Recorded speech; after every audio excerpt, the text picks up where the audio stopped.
Heartbroken mom mourned her baby until the billionaire asks her to save his daughter. Before we start today's story, comment below where you're watching from and hit subscribe if you haven't already. You won't want to miss what's next. The baby room at Mercy General Hospital in New Orleans was filled with soft beeping sounds and little cries, the kind of noises nurses knew well. Nurse Soleil Levine walked quietly, finishing her rounds for the night. Around her neck, she wore a silver necklace with tiny angel wings. She touched it often because it reminded her of her baby boy who had died only 3 months ago. Even though time had passed, the pain was still there, sharp like a knife. Working with mothers and babies made it even harder. That's why Soleil asked to work the night shift. At night, there were fewer people, fewer nurses asking if she was okay, fewer sad looks. The dark outside the windows matched the sadness in her heart, and the soft hospital sounds kept her busy so she didn't have to think too much. But this night was different. When she reached the nursery for her last check, she heard it, a loud, desperate cry of a baby in trouble. Through the glass window, she saw a tall man holding a small bundle. He looked so tired, his shoulders drooping as he whispered softly to the baby who wouldn't stop crying. Something inside Soleil moved. Without even thinking, she opened the door and walked in. "Sir, is everything all right?" she asked gently. The man turned, and Soleil's breath caught. His eyes were red and dark from no sleep, and his suit was wrinkled like he had been wearing it for days. She could see the sadness and worry all over his face. "She won't eat," he said in a broken voice. "If she doesn't start feeding soon." His voice stopped, too heavy with fear to finish. Soleil stepped closer and held out her arms. "May I?" He hesitated, then slowly gave her the baby. The little girl was tiny, with honey-colored skin and a head full of dark hair. As soon as she was in Soleil's arms, her cries grew softer, though she was still very hungry. "I'm Jules," the man said, rubbing his messy hair. "Jules Thibodeau. And this is Alara." His voice cracked at his baby's name. "Her mother, she died during birth, and now Alara won't take a bottle. No formula, nothing is working." Soleil felt her chest ache. Her body remembered something. Her milk had not fully gone away, even after her son died. She had avoided this part of the hospital because it made her grief harder. But now, seeing this father and his hungry baby, something inside her shifted. "I could help," she whispered. Jules frowned, confused. "You've already tried everything, haven't you?" Soleil's heart beat faster. "I mean, I could feed her myself." The words hung heavy in the air. She explained, her voice soft and trembling. "I lost my baby 3 months ago. I still have milk." Jules stared at her, his eyes showing the war inside him, need versus doubt, propriety versus love for his child. At last, he asked, voice thick with emotion and fear, "You would do that?" Soleil looked at baby Alara, who was moving her tiny mouth toward Soleil's chest. "Yes," she said simply, and somehow it felt right. She sat in a rocking chair, moved her scrubs carefully, and helped Alara latch. For a moment, both adults held their breath. And then, miracle, Alara began to suck. Her small hand pressed against Soleil's skin. Jules's tears rolled down his cheeks. Soleil's eyes filled too, but these tears felt different. They felt like release, like the first rain after a long, dry summer. As Alara drank, Soleil began to hum a soft lullaby her grandmother used to sing. The quiet song mixed with the rocking chair's gentle squeak and the baby's content sounds. Outside, the first colors of sunrise touched the sky. Soleil felt something open in her heart. Not healing, not yet, but maybe the start of something new. Jules pulled a chair close. He didn't speak, and he didn't need to. They sat together, 3 broken souls, finding a way to fit together, at least for this moment. For the first time since losing her son, Soleil felt something other than sadness. She felt purpose. She felt Alara. 3 days later, Soleil sat in her car outside Jules's house, her hands gripping the wheel. Somehow she had agreed to visit regularly to feed Alara. She stared at the little shotgun-style house with blue paint and white trim shining in the afternoon sun. She checked her phone again. The last text from Jules read, "Doors unlocked. Kitchen. Hungry little lady waiting." It amazed her. In just 3 days, they had gone from strangers to this much trust. In her bag, the breast pump felt heavy. She had planned only to pump and leave milk. But yesterday, Jules had called, his voice shaking. "Alara won't take the bottle, please," he'd begged, and Soleil couldn't say no.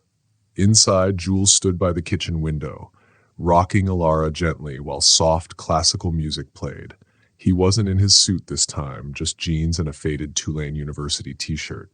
He looked more relaxed, but also more tired. "Hey," he said, relief in his voice, "she's been waiting for you." Soleil sat in the rocking chair Jules had moved into the kitchen. Soon, Alara was feeding happily. The music changed to jazz, Louis Armstrong's trumpet, and Alara's eyelids fluttered as if she liked it. "She loves music," Jules said. "Her mother played the cello in the Louisiana Philharmonic." Soleil looked up, surprised. It was the first time he had spoken about Alara's mother. "Was she from New Orleans?" Jules shook his head with a sad smile. "Seraphine was from Boston. She came here for grad school in music theory. She loved this city. Said one street here had more soul than all of Boston." "She sounds wonderful," Soleil said, holding Alara's tiny hand. "She was," Jules answered quietly. He turned to the stove, where something delicious bubbled. "Alara, you like gumbo. My grandmother's recipe. It's the least I can do. You feed my daughter, I can at least feed you." Soleil tried to protest, but her stomach growled loudly. Jules chuckled. "When was your last proper meal?" He began ladling gumbo into bowls with the ease of someone raised in a New Orleans kitchen. "My grandma would say you're too skinny." The smell filled the kitchen, warm and comforting. It felt strange to Soleil, like she was stepping into someone else's life, one where grief hadn't swallowed everything. Before she could stop herself, she whispered, "Lucien, my son, he would be 4 months old now. Sometimes I still wake up reaching for him." Jules set the bowls down and pulled his chair close. His eyes met hers with gentle understanding. "Tell me about him." No one had ever asked that before. People always told her to move on, but Jules just sat there, waiting. So she told him about Lucien's tiny, perfect fingers, the birthmark behind his ear shaped like a crescent moon, the way his hiccups came in a pattern like Morse code. As she spoke, Alara finished feeding and drifted to sleep, full and content. Jules placed her gently in the bassinet. "The hardest part," Soleil admitted, fixing her clothes, "is that everyone thinks I should be healed by now, like grief has a schedule." "People who say that," Jules said softly, "have never lost someone who was part of their soul." They ate together, the gumbo rich with history and love. The jazz played, crickets chirped outside, and the New Orleans evening sky turned a deep purple. "I have a call with the San Francisco office tomorrow," Jules said finally. "They're offering me a job, better pay, better opportunities." Soleil's spoon froze. "Oh, when would you leave?" "I haven't accepted yet," Jules said, looking at his sleeping daughter. "It would be the smart choice, but now." He didn't finish. Silence filled the room. Soleil stood quickly. "I should go. Same time tomorrow?" Jules walked her to the door. On the porch, the warm, humid night wrapped around them. He wanted to say more, she could tell, but instead he only smiled sadly. "Thank you for everything." Driving home through the New Orleans streets, Soleil tried to name the ache inside her chest. It wasn't the same old grief. It was something new, something dangerous, something that felt like attachment. To Alara, she told herself firmly. Just Alara. But lying in bed that night, with the taste of gumbo still on her tongue and the soft sound of jazz in her ears, she wasn't so sure anymore. And that scared her. 2 weeks passed. Now Soleil spent more evenings at Jules's house than her own. She always arrived at 6, fed Alara, and somehow stayed for dinner. Their conversations stretched late into the night. But tonight something felt different. Jules paced the living room, phone pressed to his ear. "Mom, I know you're worried, but I've got it handled. Alara is doing better. No, you don't need to fly down from Chicago. No, I can't move back right now. She has doctors here. She has. He looked at Soleil, then quickly looked away. She has everything she needs here. Alara began fussing in her bassinet, so Soleil picked her up with practiced ease, settling into her usual spot on the couch. Alara's weight in her arms felt natural, calming. When Jules ended the call, he dropped onto the couch beside her, so close she could feel the warmth of his body.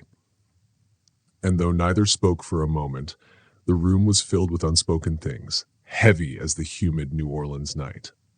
The soft smell of jasmine soap from Jules's clean clothes mixed with the evening breeze that came through the open windows.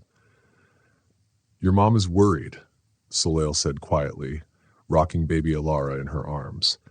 "She thinks I can't take care of everything by myself." Jules rubbed his face with both hands. "She doesn't understand why I won't just go back to Chicago and let her help raise Alara. But I can't. How could I leave New Orleans now? This is where Seraphine lived. This is where Alara was born. This is—" He stopped, but Soleil knew what he didn't say. "This is where you are." Soleil gently changed the subject. "Tell me about Chicago. What was it like when you were growing up there?" Jules's shoulders relaxed a little as he started talking. "The winters were so cold it felt like your words froze in the air. Summers were hot, and we spent them swimming in Lake Michigan. And on Sundays, my mom cooked these big dinners that brought all our family together from 3 different states." As he spoke, his hands moved in the air, painting pictures, and his eyes shone with feeling. "What about you?" he asked after a while. "Is your family from here?" "Yes," Soleil nodded, moving Alara to her other arm so she could nurse on the other side.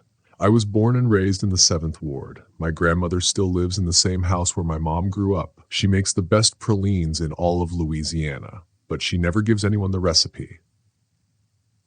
"Never?" Jules raised his eyebrows with a little smile. "I bet I could convince her. I can be very charming when I want to." "Oh, really?" Soleil teased, and the words came out more flirty than she meant. The room grew quiet, a soft and charged silence. At that moment, Alara let go of nursing with a happy sigh. Soleil adjusted her clothes, and Jules reached to take his daughter. His fingers brushed against Soleil's arm, and even though it was just a second, it sent a spark through her.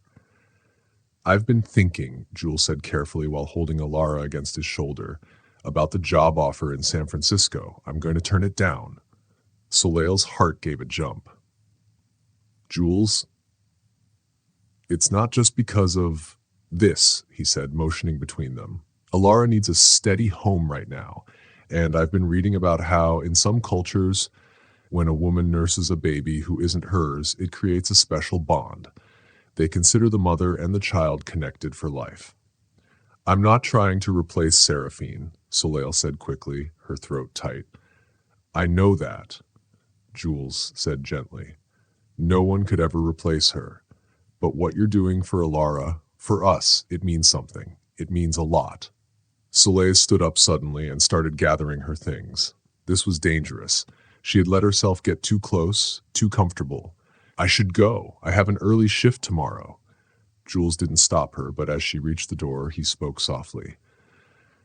"We're having dinner at my grandmother's house on Sunday. She's been asking about the miracle nurse who saved her great-granddaughter. You should come." Soleil froze, her hand on the doorknob. Meeting his family, that would make everything feel so real. I don't think that's a good idea." "Why not?" Jules asked. "Because I'm scared of how right this feels," she thought. "Because every time I look at you, I feel less broken. Because I'm terrified of loving again and losing again." But she didn't say any of that out loud.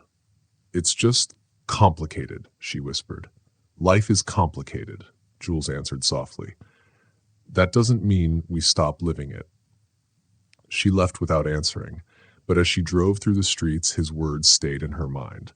At a red light, she opened a text from her grandmother. "Baby girl, when are you bringing that man and his little one over for dinner? Sister Colette at church has been telling me things." Soleil thought about how her grandmother had held her during the hardest days after losing Lucien. She had always known when to talk and when to just sit in silence. If anyone could understand this mix of grief and Alara, it was her. Before she could change her mind, Soleil typed, "Sunday. We'll come Sunday." The reply came right away. "Pralines are already cooling, baby. Bring them both."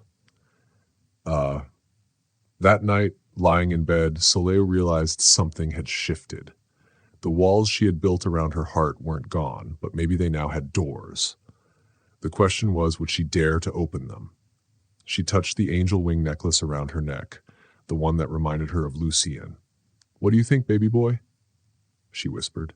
"Is it okay to let someone else in?" The silence didn't feel as heavy as it used to. For the first time, she thought she felt permission. Sunday arrived, wrapped in hot, sticky summer air. Soleil stood in front of her closet, trying outfit after outfit. Her grandmother's morning call echoed in her head. "Don't you dare show up in scrubs, baby girl." At last, she chose a yellow sundress she hadn't worn since before her pregnancy.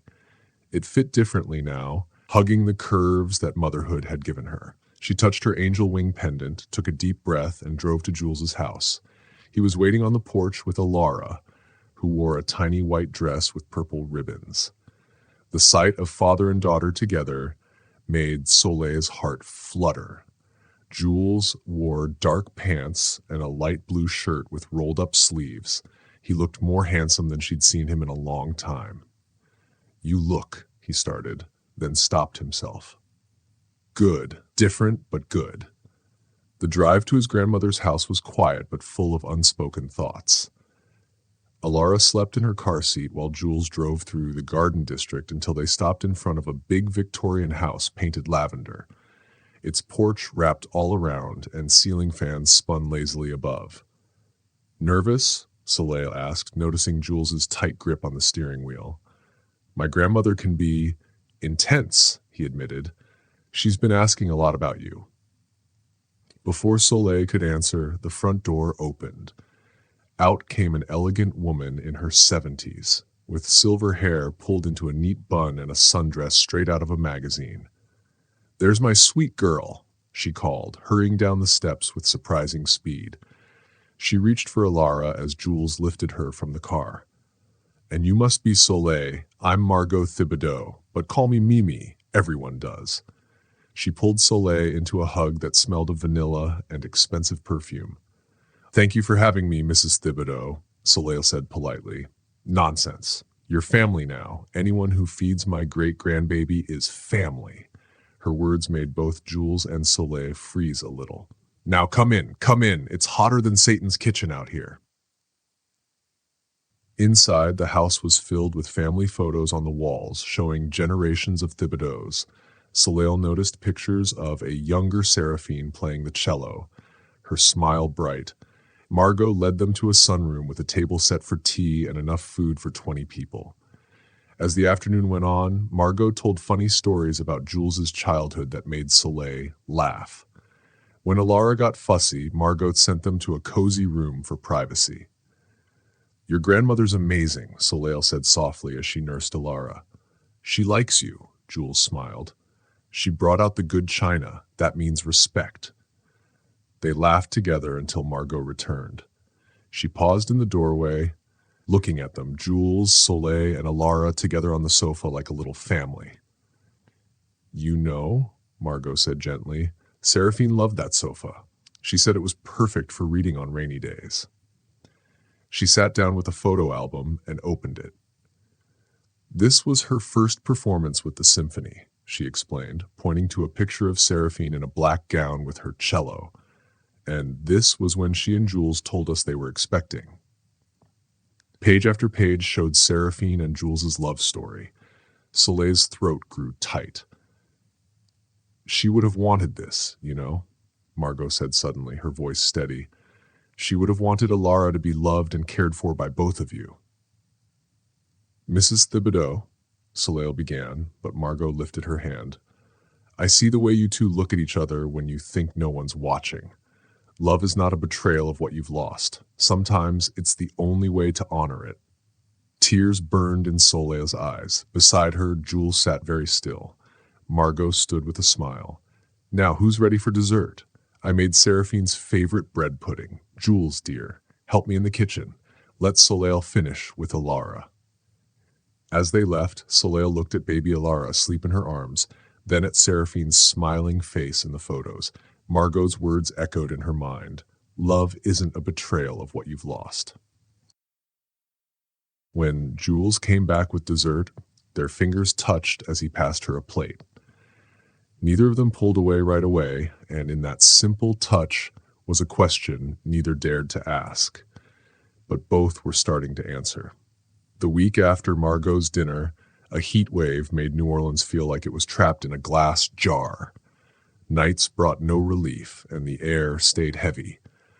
But it wasn't only the weather making Soleil restless. She was starting to notice Jules in ways she hadn't before, the way his hand rested lightly on her back when they passed in the hallway, the way his eyes followed her when she danced with Alara to jazz music, the way his voice softened when he said her name. One evening, she found him in the kitchen, looking worried at his phone. Everything okay? She asked, setting down her bag. San Francisco called again, he said, running a hand through his hair. They want me to take the job, bigger office, extra money, even a house for us to live in. Soleil's heart sank as she picked up Alara from her bouncer. That sounds amazing, she said, rocking Alara gently. It is, Jules admitted. Seraphine and I had planned it all before everything changed. She had friends in the symphony there. She wanted to teach. We even planned what farmers markets we'd shop at. He stared out the window at the darkening sky. Now those plans feel like they belong to someone else, another life. How do you know when to hold on and when to let go? Soleil looked down at Alara, her tiny hand curled around her finger. She whispered, I ask myself that every day. Thunder rolled far away, and the first big raindrops hit the windows. Jules went to close them, but the strong wind blew papers all over the kitchen. As he bent down to pick them up, Soleil noticed strange papers with music notes on them. It's sheet music, Jules explained as he gathered them. Seraphine was writing something for Alara. She never finished it. Before Soleil could answer, a bright flash of lightning lit up the kitchen. A loud crash of thunder followed. Baby Alara got scared and cried out. The lights flickered once, twice, and then went out completely. Perfect timing, Jules muttered, trying to feel around in the dark. There are candles in the drawer by the sink. They worked together with the small light from their phones. Jules lit candles while Soleil rocked Alara to calm her down. Soon the kitchen glowed softly with the warm flicker of candlelight. It made everything feel closer, softer, and almost magical. I have some battery-powered lanterns in the garage, Jules said. You should stay, Soleil whispered before she could stop herself. Please, just stay here with us. Jules sat down close to her. Their knees touched. Outside, the storm crashed, but inside, time seemed to slow down. I've been thinking about what your grandmother said, Soleil said softly, about love not being a betrayal. Jules's breath caught. When I lost Lucien, she said, her voice shaking, I thought I'd never feel anything again except pain. But then you and Alara came into my life. Suddenly, I feel things again, things I don't think I have the right to feel. You have every right, Jules said firmly. You have every right to feel, to live, too. He stopped and covered his face with his hands. God, Soleil, do you know how many times I've stopped myself from touching you? How many times I've wanted to? Another boom of thunder shook the house. Alara whimpered, and Soleil pulled her close. The movement brought Soleil's face inches away from Jules's. I dream about you, Jules whispered roughly. Both of you. Then I wake up feeling guilty. Because Seraphine would want Alara to be loved, Soleil said softly, repeating what Grandma Margot had once told her. And not just Alara, you too. The candlelight glowed in Jules's eyes, which were wet with tears. He reached out carefully, slowly, giving her time to stop him. His fingers brushed her cheek, trembling. "We can't," Soleil whispered, even as she leaned into his hand. "I know. It's too complicated. I know." If you're enjoying this story, make sure to subscribe and share your favorite part in the comments below. And don't forget to drop a heart to show your support. Alara chose that moment to stop nursing, sighing the way babies do when they're done. The magic moment broke, and both Jules and Soleil pulled back, breathing hard. "I should go," Soleil said, even though the storm still raged outside. "It's too late, and you can't drive in this," Jules protested. "Stay. Please. Just stay." The word "stay" held more meaning than either of them was ready for. But as lightning lit the room again, Soleil nodded. "Okay," she whispered. "I'll stay." They didn't mention that the lights could come back on, or that the storm would eventually end, or San Francisco, or Seraphine's unfinished song, or all the reasons it was wrong. Instead, they sat in the glow, watching Alara sleep, letting the storm say everything they couldn't. And in those moments between thunder and lightning, between loss and something new, something shifted, something that felt like falling in love. Soleil woke up to sunlight streaming through windows she didn't recognize. She heard jazz music floating from the street below. For a second, she felt confused. Then the memories of the night before rushed back. The storm, the candlelight, Jules's hand on her cheek.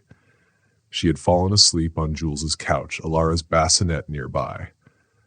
Someone Jules had placed a blanket over her. It smelled like him, like jasmine laundry soap and something only his. She heard movement in the kitchen. She looked in and saw Jules at the stove, Alara strapped to his chest in a baby carrier, making something that smelled like sweet pastries. The sight made her heart ache. "You cook too?" she asked, her voice scratchy from sleep. Jules turned and looked at her. Something flickered in his eyes when he saw her in her wrinkled dress and messy hair. "My grandmother made sure all of us learned," he said. "She said it was a sin to live in New Orleans and not know how to cook. She also said it was a sin to let someone leave without breakfast." He pointed to the coffee. "There's fresh coffee." They moved around the kitchen together as if they had lived together for years. Soleil poured coffee while Jules flipped the pastries. Alara dozed against his chest. The morning light made everything golden, dreamy. Then Jules's phone rang. He checked it, and his face darkened. "I need to take this. It's San Francisco." Soleil took Alara while Jules went into his study. Through the half-closed door, she heard bits of his call. "Yes, I understand the deadline. No, I appreciate the offer. I just need more time." Soleil looked around while Alara fed again. She noticed a photo she hadn't seen before. Seraphine, very pregnant, sitting at a piano. Her hands on the keys, her face turned toward Jules with such love that it hurt Soleil's chest. Jules came out, looking troubled. "They want an answer by the end of the week." "Oh." Soleil looked down at Alara, avoiding his eyes. "That's soon, Soleil." The way he said her name made her look up. He stood there looking lost. "About last night." A loud knock interrupted him. Through the glass door, they saw a woman in a cream-colored suit. Jules's face went pale. "It's my mother." Before they could react, the door opened. His mother had a key. Diane Thibodeau swept in like a cold wind. She was tall, dressed perfectly, and sharp-eyed. She froze when she saw the scene. Soleil on the couch nursing Alara, Jules in wrinkled clothes, the messy kitchen with half-eaten breakfast. "I see," Diane said coldly. "So this is why you won't come back to Chicago." She looked at Soleil. "And you must be the nurse I've heard about. I didn't know the arrangement was this close." Soleil flushed red. She wanted to hide, but Alara was still nursing. "This isn't what you think," Jules started. Diane cut him off. "What I think is that my son is grieving his wife and someone is taking advantage of him." "Mrs. Thibodeau," Soleil's voice shook, but she spoke. "I would never." "Tell me, dear," Diane smiled coldly. "Do you always spend the night at your patients' houses, or is my son special?" "That's enough," Jules snapped. You don't get to come into my home and insult someone who has done nothing but care for us. A blessing, Diane laughed. Seraphine hasn't been gone 6 months, and you're already. Stop, Jules shouted, shaking. You don't get to use Seraphine's memory as a weapon. She would have understood. She would have wanted. She would have wanted a Lara raised by family, Diane cut in, not by a stranger playing house. Her words hit Soleil hard. Alara began to fuss, sensing the tension. Soleil adjusted her clothes, trying not to cry. I should go, she whispered, giving Alara to Jules. She gathered her things quickly. Soleil, wait. Your mother's right. This is too complicated, she said softly. Maybe you should take the San Francisco job. It's what you and Seraphine planned. That's not what I want anymore, Jules said desperately. Are you sure? She asked. Or are you just afraid of being alone? The pain on his face made her regret her words, but she couldn't take them back. Not with Diane watching, not with Seraphine's photo looking down from the wall. I'll send milk for Alara, Soleil said, and ran out. The golden morning felt broken, like shattered glass. As she drove away, she saw Jules in her mirror, standing on the porch holding Alara, looking as lost as she felt. 3 silent days passed. Soleil worked extra shifts at the hospital, trying to keep busy. She left milk with Jules's neighbor, but didn't see him or Alara. The routine they had built together crumbled like a sandcastle in the tide. Late one night, as Soleil checked patient charts, someone appeared. Margot Thibodeau, Jules's grandmother, dressed elegantly, even at this hour. Mrs. Thibodeau, Soleil started, but Margot held up her hand. You don't get to run away, child. Not without hearing me out. They went into the hospital chapel. Soleil sat stiffly in a wooden pew. Margot sat beside her, calm and strong. Diane called me, Margot said. I heard her version of what happened. Now I want to hear yours. There's nothing to tell, Soleil whispered, holding her angel wing pendant. She was right. I crossed a line. The only line you crossed, Margot said firmly, was the one fear drew in the sand. She leaned closer. Alara hasn't been eating well these past few days. Jules is falling apart. And you, she looked at Soleil's tired eyes, you look like you haven't slept at all. It's better this way, Soleil whispered. Cleaner. Cleaner, Margot scoffed. Love isn't meant to be clean. It's messy, complicated, real. I'm not in love. Don't you dare lie in a chapel, Margot snapped. You love that baby as if she were yours. And you love my grandson. You love him so much you're willing to break both your hearts to protect him. Tears ran down Soleil's cheeks. His mother-in-law is right. Seraphine hasn't been gone 6 months. And how long should he wait? Margot asked sharply. 1 year? 5. Tell me, when does it become acceptable to let love back in? I don't know, Soleil admitted. Then let me tell you something about Seraphine. Margot reached into her purse and pulled out a folded letter, worn from many readings. She wrote this when she was 7 months pregnant, when the doctors first saw trouble. She asked me to keep it safe, just in case. Margot opened the letter carefully and began to read. Dearest Jules, the letter began, if you are reading this, something has gone wrong, and knowing you, my love, you are trying to handle everything alone. You are trying to be strong for our baby, but you were never meant to do this all by yourself. I need you to promise me something. Promise that you won't let sadness turn into a wall around your heart. Promise that when love comes to you again, you will not push it away because of me. You have too much love to give. Our baby deserves to grow up surrounded by love, by family, by people who choose her every day. And you, my darling, deserve to be happy again. Do you remember how we met? You spilled coffee all over my sheet music. I was so angry until you made me laugh. Life is like that. Beauty comes from accidents, from mess, from things we never planned. So please, when the time comes, don't let guilt stop you from embracing the beautiful surprises life will bring. All my love, Seraphine. Soleil's sobs filled the quiet chapel as she finished reading the letter. Margot gently folded it and took Soleil's hands. She knew, Soleil whispered through her tears. Of course she knew, Margot said softly. Seraphine was wise beyond her years. Margot squeezed her hands. Now, what are you going to do about it? Before Soleil could answer, her phone buzzed. A text message flashed. Alara just admitted, high fever, Jules asking for you. The world spun. Soleil jumped to her feet, running before she even realized it. Margot hurrying behind. She found Jules in the hospital's NICU waiting room. He looked like he had aged years in only 3 days.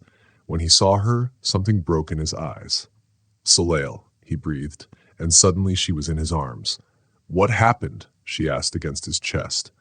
Her fever spiked suddenly, Jules said, voice cracking. She wouldn't eat, wouldn't stop crying. The formula isn't working. She's not thriving. I didn't know what to do. I need you. We need you. Dr. Beaumont, the pediatrician, came over. Her fever is responding to treatment, but she's very dehydrated. We need her to start feeding again soon. He looked at Soleil. She's been asking for you in her own way. Jules's arms tightened around her. Please, he whispered, stay this time. Soleil pulled back to look into his red, desperate eyes. Behind him, she saw Margot holding Seraphine's letter. Diane, she started. I can deal with it, Jules cut her off. I'm done letting fear control my choices. I'm done pretending I'm not falling in love with you. The words hung between them like a lightning strike. In the distance, a baby cried. Alara's cry, calling them both home. Okay, Soleil whispered, taking his hand. Let's go see our girl. They walked into the NICU together. Alara lay small and feverish in her crib. When Soleil lifted her, the baby turned to her chest instantly, knowing exactly where she belonged. As Alara began to nurse, her tiny body relaxed in relief. Soleil felt something inside herself settle too. It felt like coming home, like forgiveness, like love in all its messy, complicated beauty. Outside the window, music floated up from the French Quarter. A jazz band played into the humid night. Margot would later call it New Orleans magic, the kind of magic that turns accidents into destiny, grief into grace, and strangers into family. The week after Alara's hospitalization, life began to change. Jules called San Francisco and said no to the new job.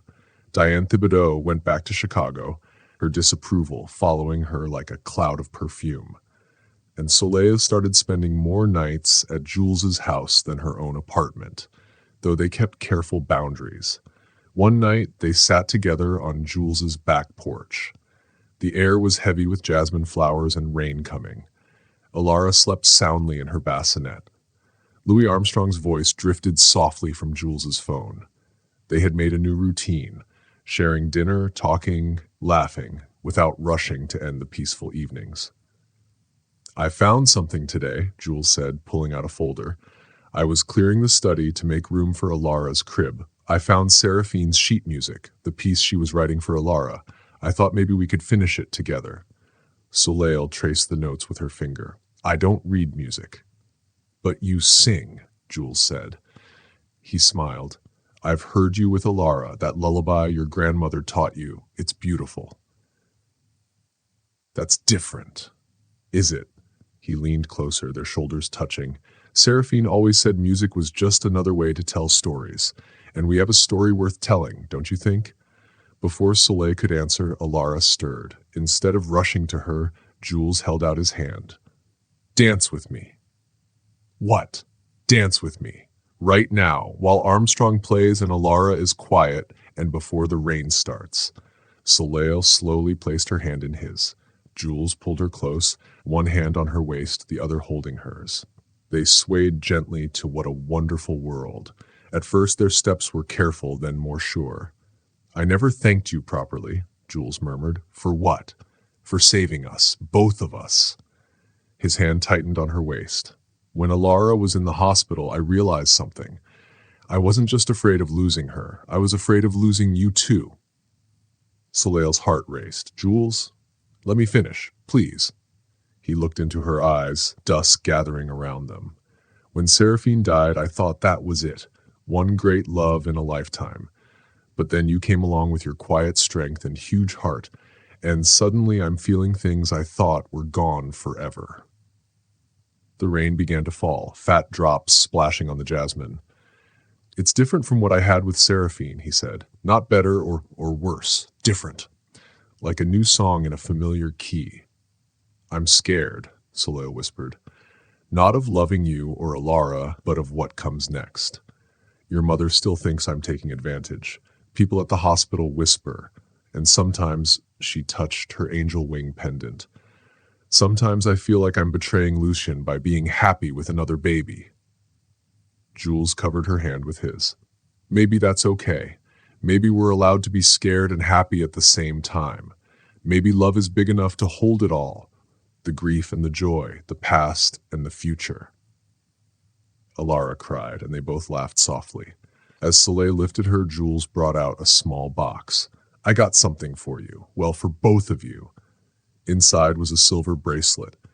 Next to Soleil's angel wing pendant hung a tiny charm shaped like a musical note. "I thought maybe we could add to it," Jules said softly. "Create our own story, note by note." Tears blurred Soleil's eyes as he fastened it around her wrist. Alara reached for the charm, tiny fingers curling around it. The rain grew heavy, and they went inside. Jules opened Seraphine's old piano bench, showing Soleil sheet music and photographs. "These aren't just Seraphine's memories," he said. "They're Alara's history, and I think it's time we start adding to them, if you're ready." Together, they looked at pictures of Seraphine's life. Instead of feeling like an intruder, Soleil felt welcomed, like Seraphine herself was making space for her. Then Jules pulled out an envelope addressed to Alara. Seraphine's handwriting was clear. "I've been saving this for when she's older, but maybe you should read it too." Before he could hand it over, thunder crashed. The lights went out. Alara cried loudly, and the letter slipped under the piano. "Hold that thought," Jules said, finding a flashlight. Soleil held Alara close, humming the lullaby. Outside, the storm raged, but inside, she felt something strong and steady, like family, like future, like home. The letter could wait. They had time now. Time to build something new while honoring the past. Time to learn each other's rhythms. Time to dance in the rain. Months later, autumn air cooled New Orleans as Soleil walked into the Philharmonic Hall. Alara, now 6 months old, wore a tiny purple dress that matched the flowers on Soleil's. Jules met them in the lobby, dressed in a dark suit. He kissed Soleil softly and picked up Alara, who tugged at his tie. "The musicians are ready," he said nervously. "Margot's already inside with the family." The word family warmed Soleil's heart. Slowly, piece by piece, like they had built something beautiful together. In the front row sat Margot, elegant as always, and several of the Thibodeaux. But Soleil froze at the sight of Diane Thibodeau, flown in from Chicago. Diane's eyes flicked to Soleil and Jules's joined hands, then to Alara. The conductor stepped to the microphone. "Tonight's performance is special. The piece, Alara's Lullaby, was started by Seraphine Thibodeau and completed by her husband Jules, with inspiration from a traditional New Orleans lullaby shared by Soleil Levine." Jules's hand tightened around Soleil's. The music began. Seraphine's melody flowed like a river. Then Soleil's lullaby appeared, weaving through Seraphine's notes like a golden thread. Alara, fussy at first, grew still, eyes wide with recognition. When the cello played the main theme, Seraphine's instrument, Soleil's tears fell. Diane Thibodeau, usually so stern, wiped her own eyes. The music rose, both melodies joined, neither overpowering the other. As the final note faded, Alara laughed joyfully, breaking the silence. The audience erupted in applause. At the reception, Diane approached stiffly. Then she pulled out an envelope. "I found this in Seraphine's papers," she said. "It's dated 2 weeks before the end. I think you should read it." It was the letter that had slipped under the piano during the storm. Together they opened it, reading Seraphine's words to her daughter. "My dearest Alara, by the time you read this, you will be a grown girl, a wonderful young lady who has been shaped by love. Not only my love, which will always stay with you, but also by the love of all the people who will care for you in your life. I don't know what the future will look like, But I do know this. Love grows bigger and bigger. Love doesn't divide, it multiplies. Every person who loves you adds their own special note to the song of your life. Some people may stay for only a short time, like a small piece of music, while others may stay for the whole song. Each one is important. If you are lucky enough to find more love, more family, more people who care for you than you started with, then accept it. Let it make your life song richer, stronger, and more beautiful. With all my love, Mama. Diane's hands shook as she held the letter again. I was wrong, she said quietly. Wrong about so many things, but mostly about you, Solel. She looked at Alara, who was playing with Solel's bracelet. The bracelet had a little charm shaped like a music note, and it shone in the light. Diane whispered, Seraphine would have loved this, all of it. Before Solel could say anything, Alara reached for her, ready to nurse. Without thinking, Solel moved her dress to feed her. She only hesitated when she noticed Diane watching, but Diane surprised her. Go ahead, she said softly. She needs her mother. The word mother filled the room like a blessing. That night, they walked through the French Quarter toward home. And when had Jules's house started to feel like home? Street musicians played jazz music, mixing with the memories of the symphony in their minds. Move in with us, Jules said suddenly, stopping under a lamppost. No more keeping your apartment just in case. No more careful walls between us. Just be with us. Be Alara's mother. Be mine. But Soleil pressed her fingers to his lips. Ask me properly, she whispered. Jules smiled, understanding. He took her hand, the one with the bracelet, and knelt down on the cobblestones. Alara, half asleep in her carrier, watched with heavy little eyes as her father pulled out a ring. It was a thin gold band with a small pearl. It was my grandmother's, Jules said, but she had it changed a little. Look closely. Around the pearl were tiny musical notes. They were the beginning of both Seraphine's symphony and Soleil's lullaby, twisted together into one song. Marry me, Jules said simply. Help me raise our daughter. Let's build our symphony together. Above them, the New Orleans night was full of music, jazz from clubs, a church choir far away, the beat of the city itself. Soleil heard it all together like one perfect harmony. Yes, she said as Alara reached out, one hand grabbing Soleil's angel wing pendant, the other touching her bracelet's music note charm. Yes to everything. The ring slid onto her finger like the last perfect note of a song. Jules kissed her, and the kiss tasted of joy, promise, and the future. Somewhere in the distance, a saxophone played. What a wonderful world. 1 year later, on the same day they first met, Soleil returned to the hospital's baby unit. But this time, she was not a doctor on duty. She was visiting. In her arms was a newborn baby boy, only hours old. Beside her, Jules held little Alara, now 15 months old, who stared curiously at her new baby brother. He looks like Lucien, Diane whispered softly, touching the baby's cheek. And it was true. He had the same small moon-shaped birthmark behind his ear and the same thoughtful look. But he has some Thibodeau in him too, Margot said, pointing at the baby's honey-colored skin and curly dark hair, already wild like Jules's. What will you name him? Someone asked. Soleil and Jules exchanged a smile. They had talked about names for months. Charles Lucien Thibodeau, Soleil said proudly. Charlie for short. The name filled the room like a blessing. Outside the window, the morning sun painted the sky in gold and pink, just like the colors that had filled the garden at their wedding 3 months earlier.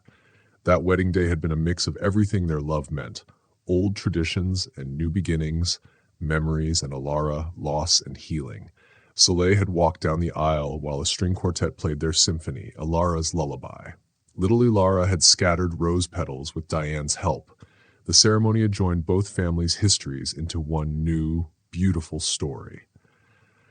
Now, as Alara gently touched her baby brother's tiny hand, Soleil marveled at how life could come full circle. Look who's here, Jules said suddenly, nodding at the door. A young mother stood there looking scared and tired. Her baby was only a week old and wouldn't drink from a bottle. Her eyes showed the same pain and worry Soleil had once felt. "Go," Jules whispered, taking Charlie from her arms. "Do what you do best."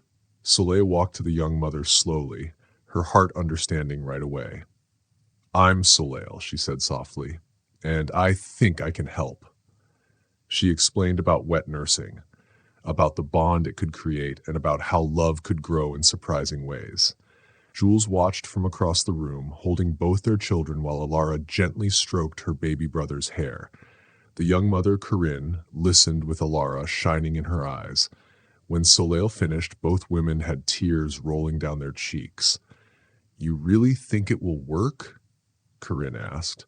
"I believe," Soleil said, taking her hand, "that love always finds a way to heal us, sometimes through the very things that once broke our hearts."